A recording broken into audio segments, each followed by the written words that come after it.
감사합니다. 오늘도 우리에게 믿음 부어주시고 주님을 예배할 수 있는 이런 귀한 은혜 주시니 감사합니다. 우리가 은혜 안에 주님께로 만나기를 원합니다. 이 시간 주님의 은혜 안에 우리가 주님 한 분만을 예배하기를 원합니다. 성령하나님 이 시간 우리 가운데 가득히 맞아 주시옵소서. 오늘의 예배가 흘러넘쳐서 온 나라가 뜨겁게 해주시고 주님의 이름만 힘을 받아 주시옵소서. 주님만 영광을 받아 주시옵소서. 함께 우리 주님 함께 하시겠습니다.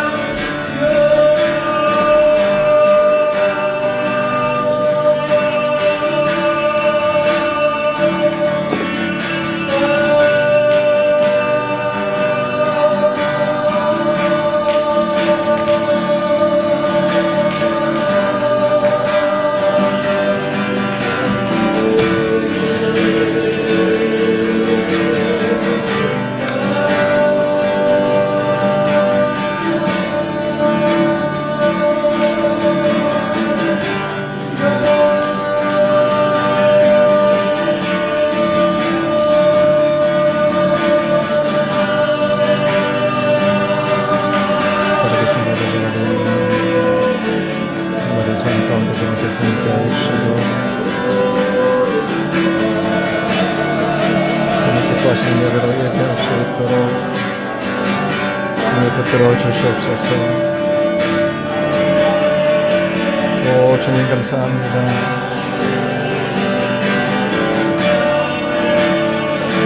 이 시대 가운데서 참된 진리가 무엇인가를 분별하길 원하고 모든 것의 창조자이시며 주인 되시는 하나님 앞에 예배하길 원합니다. 주여 은혜를 내려 주시옵소서. 주님, 나는 주의 힘을 노래하며 아침에 주의 인자하심을 높이 부리오르니 주는 나의 요새이시며 나의 환난 날의 피난처이심이니이다. 아멘. 사랑해 주님 감사합니다. 우리 한 사람 한 사람을 은혜로 불러주시고 주님의 은혜 가운데 지켜보아 주셨다가 이 시간 예배 자리에 주님께 나와 함께 예배할 수 있도록 은혜 주신 것 감사합니다. 여러 가지 어려운 상황 가운데서도 아버지 하나님 우리의 삶의 중심이 예배인 것을 고백하며 주님 앞에 나왔사오니 각 처소에서 예배하는 우리 모두 가운데 성령께서 함께하여 주셔서 하나님께서 받으시는 예배요 우리의 삶이 굳게 서고 온전히 회복되어지는 능력의 예배 되어질 수 있도록 성령께서 친히 함께하여 주시옵소서. 감사하옵고 예수님의 이름으로 교훈하옵나이다. 아멘. 찬송가 1장 함께 찬송하겠습니다.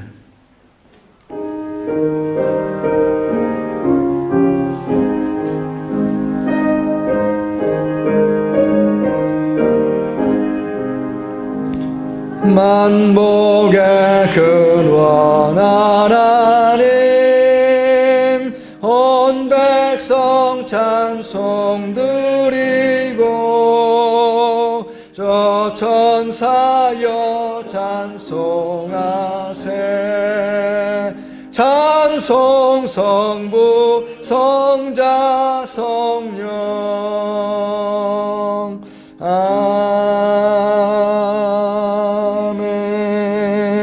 아멘. 순서지에 있는 교독문 인도자와 교독하겠습니다. 여호와를 경외하며 그의 길을 걷는 자마다 복이 있도다. 내가 내 손이 수고한 대로 먹을 것이라. 내가 복되고 형통하리로다. 내 집 안방에 있는 내 아내는 결실한 포도나무 같으며 내 식탁에 둘러앉은 자식들은 어린 감람나무 같으리로다. 여호와를 경외하는 자는 이같이 복을 얻으리로다. 여호와께서 시온에서 내게 복을 주실지어다. 아멘. 우리의 신앙을 고백합니다. 나는 전능하신 아버지 하나님 천지의 창조주를 믿습니다. 나는 그의 유일하신 아들 우리 주 예수 그리스도를 믿습니다. 그는 성령으로 잉태되어 동정녀 마리아에게서 나시고 본디오 빌라도에게 고난을 받아 십자가에 못 박혀 죽으시고 장사된 지 사흘 만에 죽은 자 가운데서 다시 살아나셨으며 하늘에 오르시어 전능하신 아버지 하나님 우편에 앉아 계시다가 거기로부터 살아있는 자와 죽은 자를 심판하러 오십니다. 나는 성령을 믿으며 거룩한 공교회와 성도의 교제와 죄를 용서받는 것과 몸의 부활과 영생을 믿습니다. 아멘.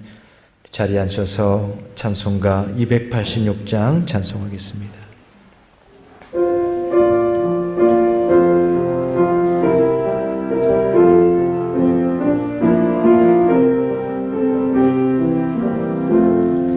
주 예수님 내 맘에 오사 날 붙들어 주시고 내 마음에 새 힘을 주사 늘 기쁘게 하소서. 사랑의 주 내 마음속에 찾아오사 내 모든 죄 사시고 내 상한 맘 고치소서. 주 예수님 내 맘에 오사 내 소원 다시고 내 무거운 짐 맡아주사 참 평안을 주소서. 사랑의 주 내 마음속에 찾아오사 내 모든 죄 사시고 내 상한 맘 고치소서. 주 예수님 내 맘에 오사 날 정결케 하시고 그 은혜를 내 맘에 채워 늘 충만케 하소서. 사랑의 주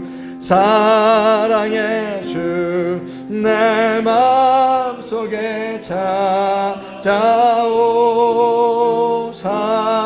내 모든 죄 사시고 내 상한 맘 고치소서. 주 예수님 내 맘에 오사 내 길 인도하시고 주 성령을 내 맘에 채워 늘 충만케 하소서. 사랑의 주 내 마음속에 찾아오사 내 모든 죄 사시고 내 상한 맘 고치소서.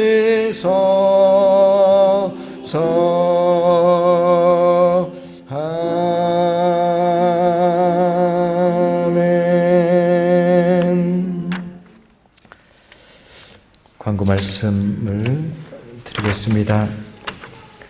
주일 예배가 시간을 단축해서 찬양팀이나 성가대 연습도 하지 못하고 그렇게 드려지고 있습니다. 향후 상황이 또 어떻게 되는가에 따라서 추후 조치가 이렇게 또 이루어질 수도 있을 것 같습니다. 가정에서 예배하시는 분들이 이게 소리 여러 가지 좀 방송 상태가 좀 안 좋은 걸로 말씀하시는데 조금 이게 부족한 부분들은 또 바로 이렇게 수정은 안 되지만 추후로 그렇게 대처할 수 있도록 그렇게 하겠습니다. 오늘 모임들, 우리 소그룹 모임들 예배 후에 계획된 모임들 오늘 모이지 않겠고요. 이번 주간부터 우리 봄 대신방이 시작이 됩니다. 그래서 대신방 카드 작성하셔서 가정별로 이렇게 카드가 있습니다. 기도 제목하고 또 올해 계획과 상황 변화 이런 부분들 약속의 말씀 적게 그렇게 되어 있습니다. 가져가셔서 신방시에 제출해 주시거나 우리 헌금함에 그렇게 제출해 주시면 되겠습니다. 그렇기 때문에 이번 주간에는 우리 개인 기도 시간, 온라인 큐티 모임을 제외한 다른 모임들은 우리 셀 모임 포함해서 모이지 않고 해당 셀의 경우에는 셀 모임을 모이지 않고 그렇게 큐티 모임만 모이도록 그렇게 하겠습니다. 우리 또 사순절 기간 지나가고 있는데 그리스도의 시험과 고난을 기념하고 동참하는 절기 함께 동참해 주시기 바라고요. 오늘 가시면서 식탁의 교제가 아니라 이제 간식을 준비해 주셨는데 우리 박십자가 우리 성교사님 가정에서 어머니께서 특별히 대접해 주셨습니다. 감사의 말씀을 드립니다. 그리고 오늘 예배 가운데 우리 정성희 과장님 오랜만에 우리 출장 오셨는데 네, 저 뒤에 앉아 계십니다. 네, 반갑습니다. 네. 지금은 과장이 아니신데 처음 만날 때 과장이어서 그냥 계속 과장으로 우리 오셨습니다. 판토스 회사에 계십니다. 감사합니다. 네, 오늘 우리에게 주시는 하나님 말씀 찾아서 봉독하겠습니다. 마태복음 21장 말씀입니다. 마태복음 21장 10절에서부터 17절까지 말씀. 마태복음 21장 10절에서 17절까지 말씀. 함께 봉독하겠습니다.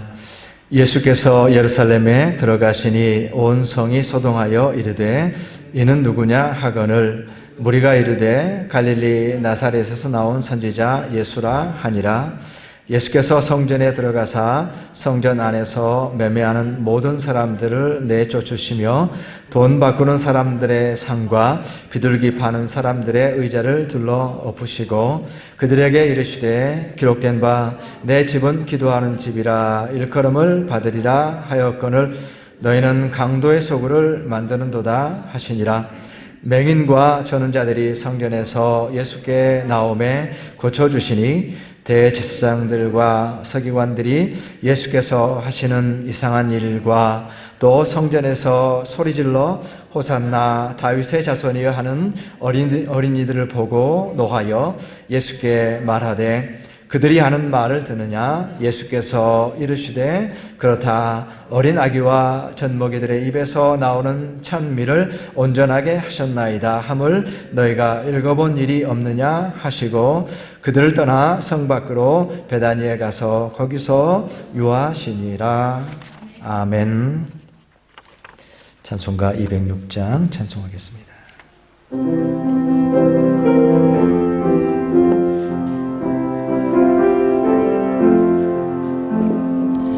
주님의 귀한 말씀은 내 발의 빛이요 목마른 사막 길에서 샘물과 같도다. 굶주린 나의 영혼을 만나로 먹이고 내 갈 길 밝게 비추니 그 말씀 귀하다. 낮에는 구름 기둥과 밤에는 불 기둥 주 백성 앞에 나타나 인도해 주시네. 하늘의 깊은 지혜를 깨닫게 하시고 주 말씀 밝히 알도록 늘 도와주소서.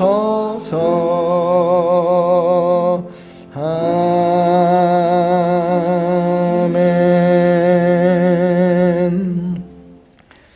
우리 서로 인사하는 시간 갖기를 원합니다. 이 시간 우리 인사할 때 굳건하여 승리합시다 라는 우리 말씀으로 서로 좌우에 계신 분들과 인사하겠습니다.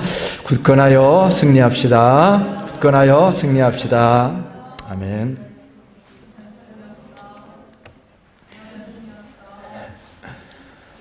우리가 자주 사용하는 말 중에서 열정이라는 말이 있습니다. 늘 사용하는 말이고 우리가 중요하게 생각하는 말인데, 그 열정이라는 말의 의미는 좋아한다라는 뜻이고, 어떤 것에 대해서 내가 좋아하고 또 그것을 가치 있게 여기고 그것에 에너지를 쏟아붓는다, 이럴 때 우리가 열정이라고 말할 수가 있을 것입니다. 그래서 우리가 살아가면서 이 세상에서 어떤 것을 성공한다라고 한다든지, 어떤 것을 성취한다든지, 그 다음에 어떤 위대한 일을 이룬다든지, 또 승리하기 위해서 어떤 경쟁적인 상황 속에서 이기기 위해서 열정이 없이는 결코 그것을 감당해낼 수가 없기 때문에 열정이라고 하는 것은 삶에서 반드시 필요한 것이고 우리에게 중요한 것입니다. 그런데 그 열정이라고 하는 것이 그 특별한 목적을 위해서가 아니라, 제가 요즘에 많이 묵상하게 되는 것은 우리가 살아가는 그 삶의 모습 속에서 그저 나의 삶이 비록 특별하거나 위대하거나 그렇지 않다고 할지라도, 그리고 나의 삶의 모습이 내가 바랐던 그런 삶의 모습이 아니었다고 할지라도 우리의 삶 속에서 어떤 열정을 가지고 살아가는 것, 그것이 얼마나 중요한가. 우리의 삶에서 비록 우리의 삶의 모습이 좌절할 수 있는 그런 상황이라고 할지라도 그 가운데서 열정의 불을 꺼트리지 않는 것, 그것이 살아가는 데 있어서 얼마나 중요한 자세인가라고 하는 것을 생각해 보게 됩니다. 요즘에 사람들이 인생소설이다라고 말하면서 요즘 많이 언급하고 있는 그런 소설이 있는데, 그 소설이 스토너라고 하는 그런 소설입니다. 이 스토너는 바로 이 소설의 주인공의 이름입니다. 근데 이 주인공이, 보통 우리가 이제 그 소설의 구조를 생각하게 되면은 어떤 극적인 요소가 반드시 필요하잖아요. 반전이 필요하잖아요.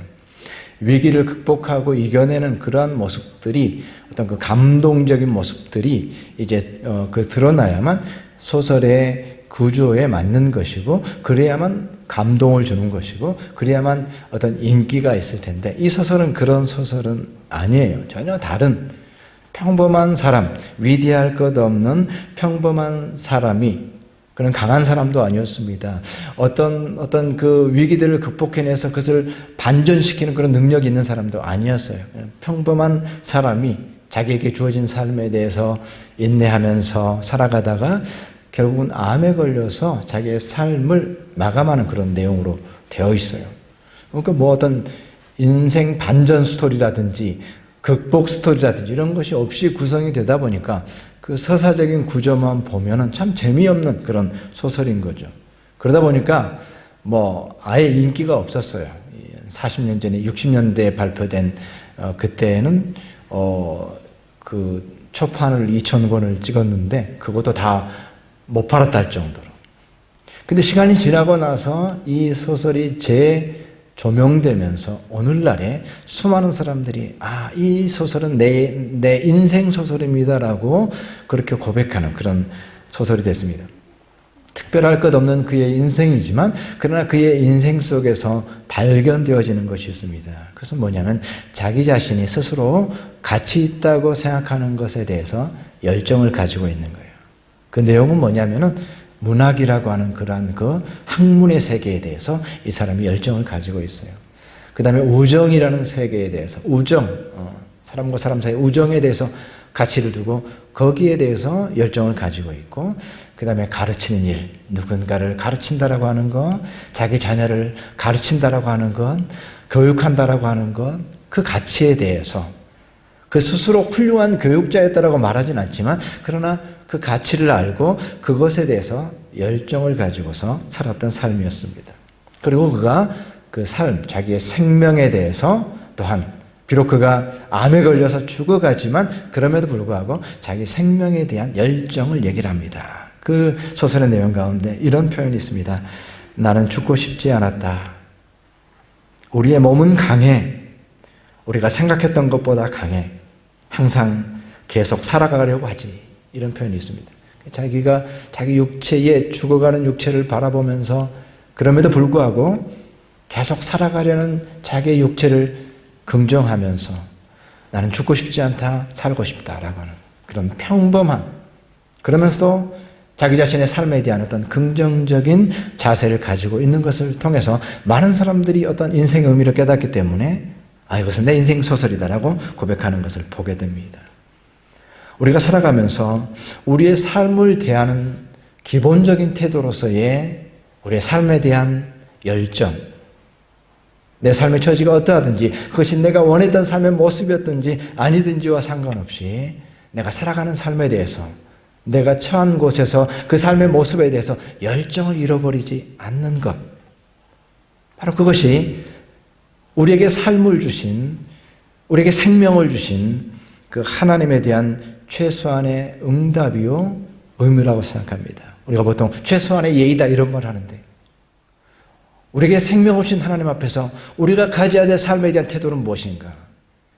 그것은 우리가 어떤 삶을 살아가든지 그 삶에 대한 열정을 잃어버리지 않는 것, 열정을 내려놓지 않는 것, 열정의 불을 꺼트리지 않는 것, 이것은 너무나도 중요한 자세이고, 우리가 살아가다 보면 절망해서, 살아가다 보면 낙심해서 어느 순간 그 삶의 열정을 내려놔버리는 그러한 모습이 없는지 돌아보면서 최소한의 삶에 대한 책임으로서 내 삶에 대한 열정이 꺼트려지지 않는 것이 너무나도 중요하다고 생각합니다. 오늘날 우리가 이 시대를 살아가는 것이 참으로 어렵기 때문에 삶이 어렵습니다. 그런데 요새 최근에도 엊그제도 뉴스에 보니까 자기 생명을 끊는 사람들이 너무나도 많고 너무나도 쉽게 자기 생명을 끊는 것을 보게 됩니다. 그 생명이 자기에게 속한 것으로서 그 생명의 근거가 어디인지 알지도 못하면서 삶이라고 하는 것의 가치에 대해서 진지하게 생각해 보지 않고 생명을 끊는 사람들이 너무나도 많은 것을 보게 됩니다. 그래서 투자 토지 투자의 문제가 발견돼 가지고 그 공사의 직원들이 생명을 끊었다고 그러는데, 물론 어렵겠죠. 그 마음이 전 국민으로부터 분노가 몰려오고 이런 상황 속에서 삶의 압박을 느끼는 것은 저는 충분히 이해한다고 생각합니다. 그럼에도 불구하고 생명을 끊는다라는 것에 대해서 그게 문제가 있으면 우리가 속된 말로 토해내면 되잖아요. 부당한 이익을 봤으면 그거 토해내면 되는 것이고, 법적으로 잘못됐으면 그 책임지면 되는 거죠. 그렇게 살아가는 거죠. 그게 잘못인지 모르고 그랬다라고 하면서 자기 변명하면서 변호하면서 그렇게 살아갈 수 있는 거죠. 그런데 너무나도 생명을 쉽게 포기해버리는 그런 모습을 보면서 우리가 우리의 삶에 대한 기본적인 자세로서의 열정을 생각해 볼 수가 있을 것 같습니다. 우리가 살아가는 동안에 열정의 정의를 우리가 말씀드렸던 것처럼 우리의 삶을 좋아하고 사랑하고 그 삶을 가치 있게 여기고 그 삶을 꾸려나가는데 에너지를 쏟아붓는 그 열정을 가진 삶을 우리가 살아가는 것이 필요한 것입니다. 오늘 본문의 말씀 속에서 예수님께서 예루살렘 성으로 이제 들어가시는 그 장면을 오늘 본문의 말씀에서 보여줍니다. 나귀를 타고 예루살렘 성으로 들어가게 되는데 사람들이 호산나 다윗의 자손이여 마치 왕을 영접하듯이 소리를 지르면서 예수님을 따라가니까 그것이 온 성에 소동이 됐습니다. 이거는 조금 위험한 일이죠. 그리고 바로 성전에 가셔서 그 성전에서 양과 염소를 매매하고 환전하는 그들의 상과 의자를 다 엎으셔서 아주 큰 문제가 생긴 겁니다. 그러니까 이거는 사회적으로도 그렇고 종교적으로도 매우 위험한 행동을 예수님께서 지금 하시기 시작하신 거예요. 그리고 자신을 변호해야 되는데 변호하지 않습니다. 예수님께서는 그들의 말이 맞다라고 얘기함으로써 예수님께서 사회적으로 종교적으로 반사회적이요 반종교적인 행동을 하기 때문에 매우 위험한 상황입니다. 그리고 그 유명한 영화 예수라는 영화, 지저스라는 영화에서 보게 되면은 예수님께서 그 성전에서 그 모든 상을 뒤엎는 장면을 어떻게 표현했는가 보십시오. 아주 빠른 템포의 음악과 함께 아주 극적으로 표현했습니다. 가장 극적으로 예수님께서 그 상을 엎어버리는 그런 모습들을 거기서 표현하고 있는 것을 보게 될 때에 우리는 여기에서 예수 그리스도의 모습을 통해서도 동일하게 어떤 열정이라는 말을 떠올릴 수가 있을 것입니다. 예수 그리스도의 열정, 예수 그리스도의 열정. 그러나 예수 그리스도의 열정은 자기 자신의 고난과 죽음을 향하여서 가는 열정이었습니다. 예수 그리스도의 열정은 자기 자신의 생명을 지키기 위한 열정이 아니라 자기 자신의 생명을 주기 위한, 그래서 고난과 죽음의 길로 결과되어지는 그러한 열정이었다는 것을 알게 됩니다. 죽음과 고난을 피할 수 없는 예수 그리스도의 열정이었습니다. 삶을 위한 열정이 아니라 죽음을 위한 열정이었습니다. 예수 그리스도께서는 자기를 변화하지 않으시고 마치 죽기로 작정된 사람처럼 그렇게 예수님께서는 자기의 삶을 감당하고 계시는 것을 보게 됩니다. 그러한 예수님의 삶을 우리는 다 이해할 수가 없습니다. 사람들은 이해할 수가 없습니다. 그렇기 때문에 오늘 21절에 재미있는 표현이 나오는데 예수께서 하시는 이상한 일과 라는 표현이 나옵니다. 예수님께서 하시는 일이 이상했다라는 겁니다. 사람들의 눈에 보기에 이해가 되지 않았다라는 것입니다. 예수님의 생애 자체가 그랬습니다. 예수님의 생애는 이상한 일이었습니다. 이상한 생애였습니다. 그 사람들이 예수께서 하시는 이상한 일과라고 표현하고 있습니다. 이해할 수 없는 예수님의 열정, 고난과 죽음을 향한 예수님의 열정.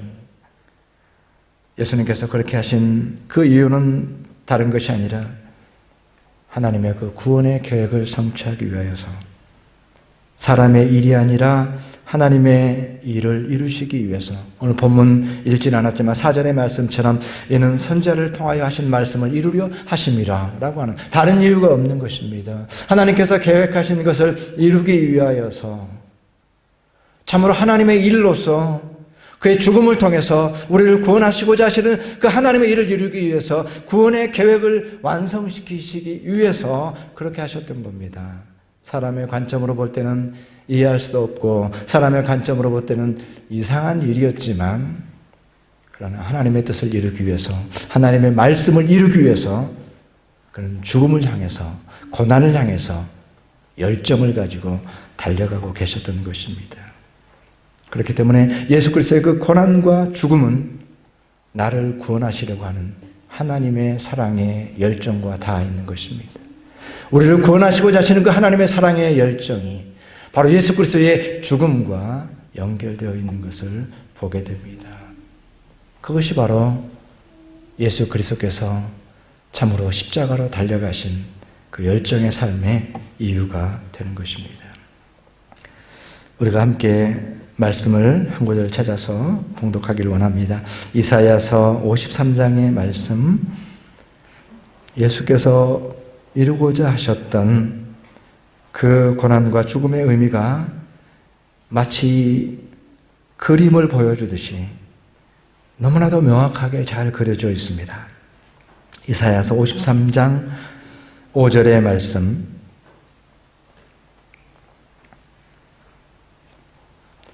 그가 찔림은 우리의 허물 때문이요 그가 상함은 우리의 죄악 때문이라. 그가 징계를 받음으로 우리는 평화를 누리고 그가 채찍에 맞음으로 우리는 나음을 받았도다. 우리는 다 양 같아서 그릇 행하여 각기 제 길로 갔거늘 여호와께서는 우리 모두의 죄악을 그에게 담당시키셨도다. 그가 곤욕을 당하여 괴로울 때에도 그의 입을 열지 아니하였으며 마치 도수장으로 끌려가는 어린 양과 털 깎는 자 앞에서 잠잠한 양같이 그의 입을 열지 아니하였도다. 그는 곤욕과 신문을 당하고 끌려가서나 그 세대 중에 누가 생각하기를 그가 살아있는 자들의 땅에서 끊어짐은 마땅히 형벌받을 내 백성의 허물 때문이라 하였으리요. 예수 그리스도의 죽음을 보고서 누가 그 백성의 허물 때문이라고 누가 이해했겠는가? 누가 생각했겠는가? 누가 받아들였겠는가? 누가 알아줬겠는가? 그러나 너무나도 분명하게 그의 죽으심은 자기 자신을 변호하지 않고 죽음으로 달려가시는 것은 다른 이유가 아니라 우리의 허물 때문이었다라고 분명하게 말씀하고 있습니다. 사람들은 알지 못했습니다. 사람들은 이상하다고 생각했습니다. 그 세대에 누가 알았겠느냐라고 말하고 있습니다. 지금 그리고 우리에게 있어서는 누가 알아주겠습니까? 그러나 분명하게 성경은 말씀하고 있습니다. 그리스도의 죽음이 바로 우리의 죄를 위해서 우리의 허물 때문이다. 나의 허물 때문이다라고 분명하게 말씀하고 있으며 이것은 결코 잊어버려서는 안 되는 것입니다.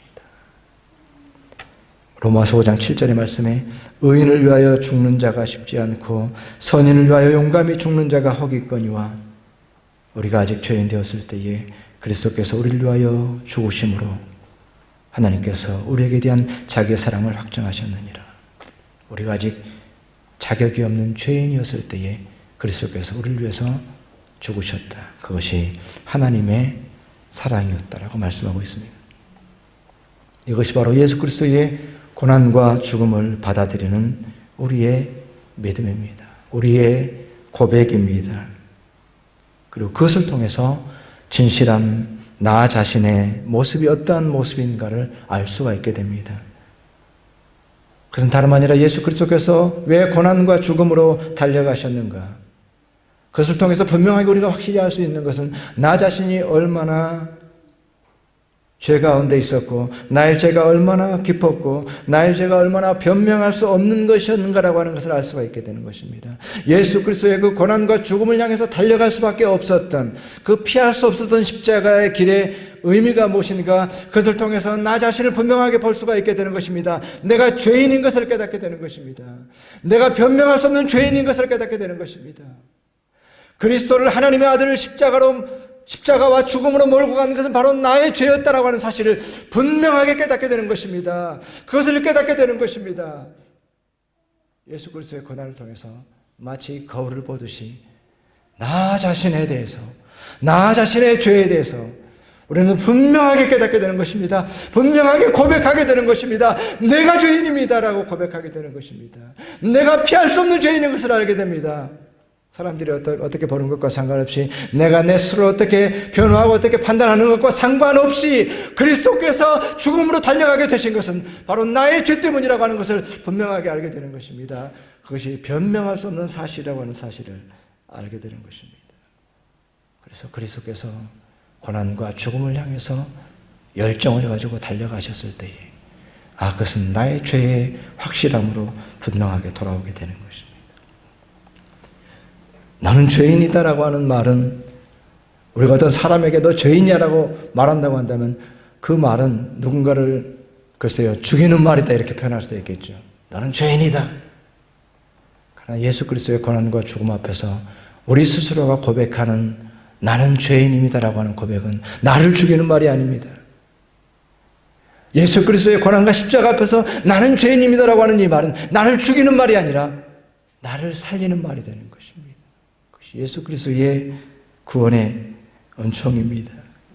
내가 나의 죄가 참으로 피할 수 없을 만큼 확실한 그만큼 우리는 어쩔 수 없이 필연적으로 나를 위해서 죽으신 예수 그리스도를 바라봐야 되고 예수 그리스도를 바라보게 될 때에 그 죄로부터 자유케 되어지는 나 자신을 또한 만날 수 있기 때문에 그렇습니다. 그렇기 때문에 예수 그리스도 안에서 이제는 우리는 새로운 생명에 대한 열정, 이제는 결코 멸망하지 아니하고 비록 내가 죄인이지만 그럼에도 불구하고 결코 사라지지 않는 삶의 열정을 갖게 됩니다. 예수 그리스도 안에서 우리는 새로운 삶의 열정을 갖게 되는 것이죠. 나 자신을 돌아볼 때는 죄인이어서 죽을 수밖에 없는 존재지만 그러나 예수 그리스도 안에서 이제 우리는 영원한 생명의 소망을 가진 새로운 삶의 열정을 가진 새로운 생명의 열정을 가진 자로 살아갈 수가 있는 것입니다. 그 열정은 어느 누구도 깨트릴 수 없는 생명의 열정으로 그렇게 우리에게 주어지는 것입니다. 예수 그리스도의 고난과 죽음의 의미를 깨달았을 때에 이제 우리에게는 새로운 열정이 주어집니다. 어떤 것도 무너뜨릴 수 없는 열정. 우리 삶의 형편으로부터 오는 것이 아닙니다. 우리 삶의 조건으로부터 오는 것이 아닙니다. 삶과 죽음과 병들의 문제로부터 오는 것이 아닙니다. 예수 그리스도의 영원한 생명으로부터 오는 그 놀라운 새로운 삶의 열정. 어느 것도 무너뜨리지 못하는, 어떤 장애도 무너뜨리지 못하는, 어떤 삶의 환경이라고 할지라도 결코 죽지 않는 영원한 생명에 대한 삶의 열정. 그래서 진정한 그리스도인들은, 복음을 만난 그리스도인들은 열정으로 가득 차는 것입니다. 내 삶의 어떠한 상황이라고 할지라도 이제는 예수 그리스도께서 주신 그 새로운 삶의 열정으로, 예수 그리스도께서 죽음의 열정으로 달려가셨을 때에 우리에게 주어졌던 이 새로운 삶의 열정으로 우리는 살아가게 되는 것입니다. 사순절에 우리는 다시 한번 예수 그리스도의 고난과 죽음 앞에 서 있습니다. 16절의 말씀에 보게 되면은 예수님께서 그렇게 말씀합니다. 어린아이들과 젖먹이들의 그 찬송이 참으로 이제 그리스도를 높이는 그런 찬송인데 그것에 대해서 말씀하시면서 그렇다 어린아이와 젖먹이들의 입에서 나오는 찬미를 온전하게 하셨나이다. 그렇게 말씀하고 있습니다. 어린아이와 젖먹이 입에서 온전한 찬송과 찬미가 나왔다라고 그렇게 말씀하고 있는 것입니다. 이것은 바로 우리가 가져야 될 온전한 찬미, 예수 그리스도의 죽음의 의미가 무엇인가에 대해서 우리는 온전한 찬미를 가져야 됩니다. 온전한 찬송을 가져야 됩니다. 세상은 이상하다라고 말합니다. 세상은 이해할 수 없다라고 말합니다. 세상은 그것이 무엇이 중요하냐고 말합니다. 그러나 우리 그리스도인들에게는 온전한 찬미로 예수 그리스도의 죽으심의 의미가 무엇인가를 우리는 찬송할 수 있어야 되는 것입니다. 희미해져 버리고 잊혀져 버리고 한다고 할지라도 사람들에게는 아무런 의미도 없고 이상하다고 할지라도 우리 그리스도인들은 예수 그리스도의 고난의 의미가 무엇인가를 온전히 찬미하고 찬양할 수 있어야 됩니다. 잊혀지기도 했습니다. 희미해지기도 했습니다. 그러나 사순절에 예수 그리스도의 고난과 죽음의 의미가 무엇인가, 어린아이의 입을 통해서 그 찬미를 온전하게 하셨다라고 하는 주님의 말씀과 같이 우리의 고백을 원하고 계십니다. 우리가 진실된 고백으로 주님의 죽음의 의미가 무엇인가를 우리로 하여금 고백하게 하기를 원하십니다. 우리가 온전한 찬송으로 주님 앞에 주님의 죽으심과 고난의 의미는 나의 죄 때문이었으며 하나님의 구원의 계획이었습니다라고 우리가 온전한 찬송으로 온전한 찬미로 주님 앞에 드리기를 원하고 계시는 것입니다. 이 세상은 잊혀졌습니다. 너무나도 중요한 일들이 많습니다. 너무나도 분주한 일들이 많습니다. 그래서 예수 그리스도의 죽음과 고난은 다 가려져 버린 것 같습니다. 우리의 마음과 생각을 쏙 빼앗는 것들이 너무나도 많습니다. 그래서 어느 누구도 그리스도의 고난과 죽음에 대해서 관심이 없고 말하지 않습니다. 그러나 우리에게는 그리스도의 고난과 죽음이 어떤 의미가 있는지 온전한 찬송으로 고백해야 될 책임이 있습니다. 참으로 어떤 고백을 가지고 있는지 우리 자신을 돌아보고 그 그리스도의 고난과 죽음의 의미에 대해서 나는 그 누군가에게 이 고난과 죽음에 대해서 말한 적이 있는지, 언제 말했는지, 언제 나누었는지 돌아볼 필요가 있습니다. 그리스도의 고난과 죽음의 의미가 무엇인가를, 그래야 해서 온전한 찬미를 주님 앞에 돌릴 수 있는, 그 온전한 찬미 속에는 우리의 죄악이 들어있을 것이고 그 온전한 찬미 속에는 그리스도의 고난과 죽음의 의미가 포함이 되어 있을 것입니다. 내가 죄인인 것이 포함되어 있어야 되고 그리스도께서 나의 죄를 위해서 죽으셨다라고 하는 그 내용이 포함이 되어 있을 때에 어린아이와 젖먹이의 입을 통해서 온전하게 참여하셨습니다라는 고백과 같이 온전한 찬미를, 온전한 찬송을, 그리스도의 고난과 죽음의 의미가 무엇인가를 우리가 찬송할 수 있게 되는 것입니다. 그가 찔림은 우리의 허물은 인함이요, 그가 상함은 우리의 죄악을 인함이라. 함께 찬양할까요? 그가 징계를 받음으로 우리가 나음을 입었도다. 우리는 다 양 같아서 그릇 행하여 각기 제 길로 갔거늘, 각기 제 길로 갔거늘. 여호와께서 우리의 죄악을 그에게 담당시켰도다. 기도하겠습니다.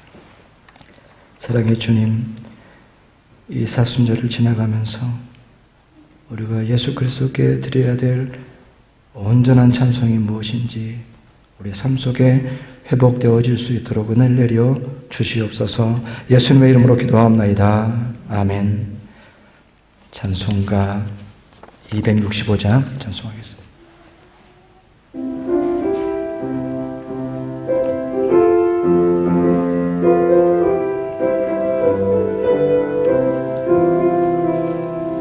주 십자가를 지심으로 죄인을 구속하셨으니 그 피를 보고 믿는 자는 주의 진노에 면하겠네. 내가 그 피를 유월절 그 양의 피를 볼 때에 내가 널 넘어서 가리라. 흉악한 죄인 괴수라도 예수는 능히 구원하네. 온몸을 피에 담글 때에 주님의 진노 면하겠네. 내가 그 피를 유월절 그 양의 피를 볼 때에 내가 널 넘어서 가리라. 심판할 때에 모든 백성 행한 일대로 보응받네. 주님의 피로 죄 씻으며 주님의 진노 면하겠네.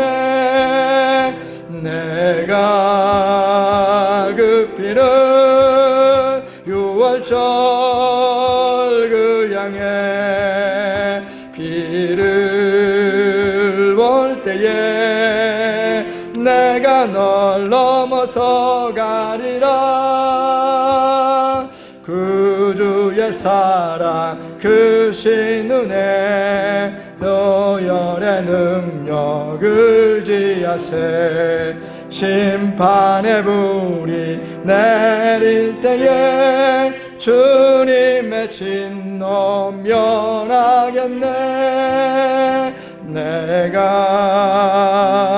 그 피를 6월절 그 양의 피를 볼 때에 내가 널 넘어서 가리라. 아멘. 이 시간 우리가 함께 기도하기를 원합니다.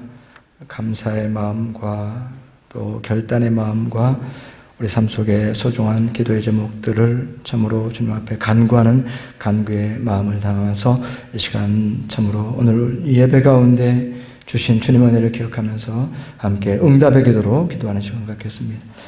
사랑의 주님 감사합니다.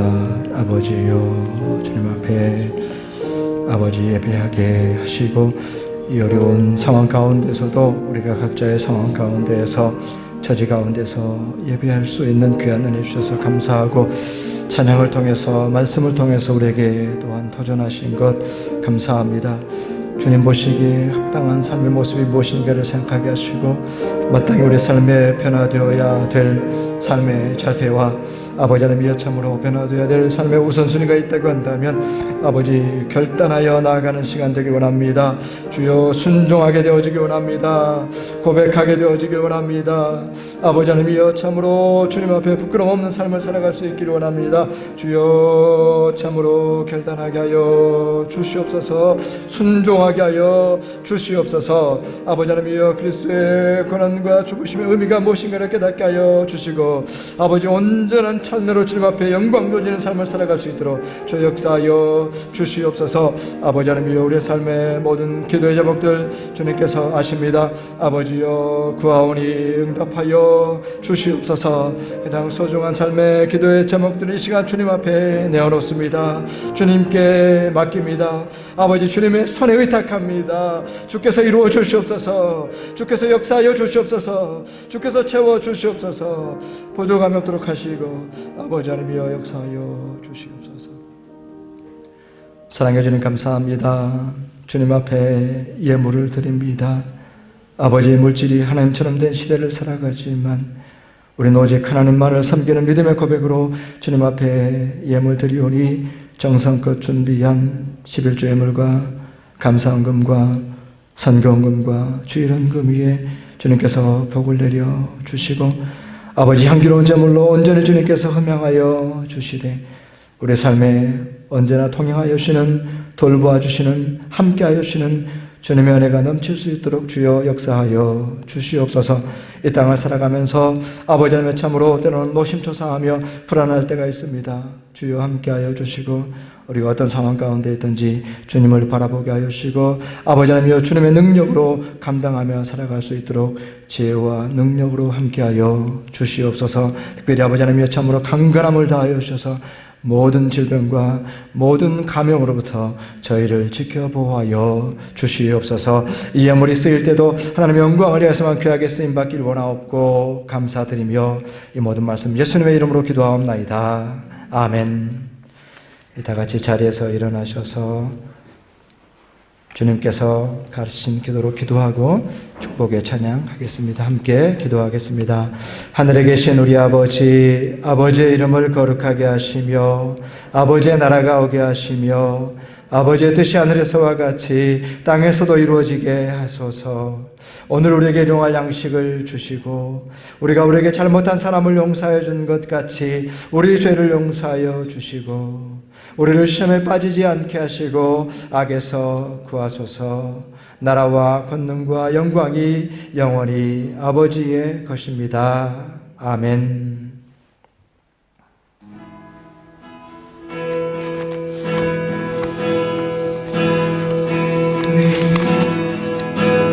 은혜의 주님이 당신을 축복하고 사랑의 주님이 함께 하시네.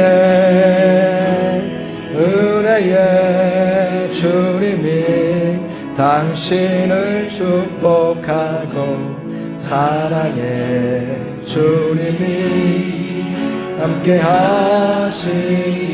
내 삶을 축복하고 은혜의 주님이 내 삶을 축복하고 사랑해 주님이 함께 하시네.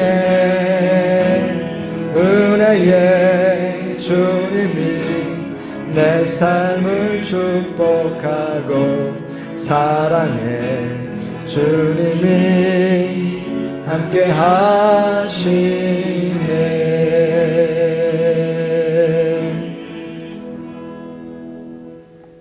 이제는 우리에게 생명을 주시기 위해서 고난과 죽음의 길을 가신 우리 주 예수 그리스도의 놀라우신 은혜와 우리가 아직 죄인 되었을 때의 아들을 주셔서 죽게 하심으로 우리 가운데 확증된 하나님의 크고 크신 사랑하심과 오늘도 이 땅 가운데 살아가면서 그리스도의 고난과 죽음의 참된 의미가 무엇인지 우리의 찬미를 온전케 하시는 성령님의 교통하심이 이 시간 예배하는 우리 모두 위에와 그 삶의 터전 위에 함께 예배하는 이 땅과 호국의 교회 위에 이제부터 영원토록 함께 하시기를 간절히 축원하옵나이다. 아멘.